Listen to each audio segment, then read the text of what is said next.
So this is Samantha. She grew up without a dad. उसके पापा उसे और उसकी मम्मी को बचपन में ही छोड़ के चले गए थे। तो बहुत सालों के बाद when Samantha grows up on her 17th birthday she request her mom that she really wants to meet her biological dad. तो बहुत रिक्वेस्ट करने के बाद उसकी मम्मी मान जाती है। So this is her father Travis. So then both of them meet and they really feel a strong connection of father and daughter initially.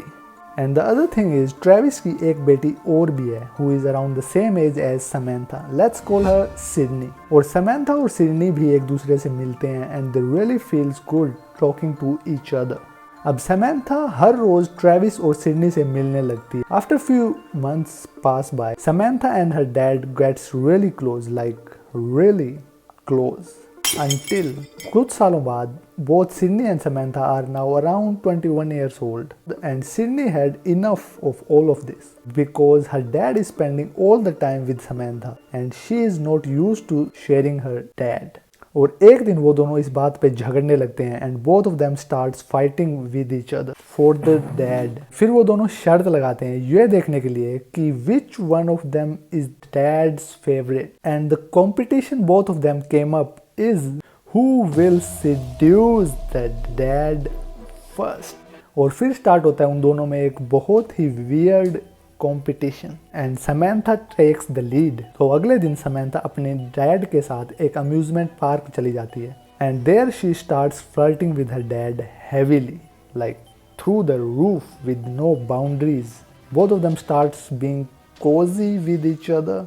अब कुछ दिनों तक ऐसा ही चलता रहता है and soon enough Samantha wins the competition because both of them do the boom boom oops. और सिडनी ये वियर्ड कंपटीशन हार जाती है। अब ये स्टोरी यहीं पे खत्म नहीं होती। कुछ दिनों बाद rumour start spreading that Samantha and her dad are doing boom boom every single day and people are shocked. हर कोई ये सोच रहा है like what the F are both of them even doing. What's about the relation of father and daughter? Also now Samantha and dad are uploading cozy photos with each other on Facebook and Instagram. और ये सब चीज़ें फिर पता लगती है Samantha की mom को. And she immediately reports both of them to the police because in most states these kind of relations are illegal. Police इस पे इन्वेस्टिगेशन स्टार्ट करती है to find some evidence and now an unknown person, it might be a friend और in a family relation, he tells Travis that police are investigating both him and his daughter, so they should be careful.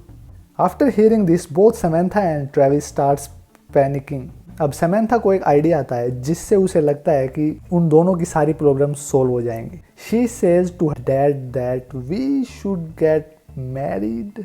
Now to remain out of trouble वो दोनों शादी कर लेते हैं और उन्हें लगता है अब उनकी सारी प्रॉब्लम्स सॉल्व हो जाएंगी. बट ऐसा नहीं होता, because no matter what if they are married और not, now police have a proof that they are in appropriate relationship which is illegal in most states.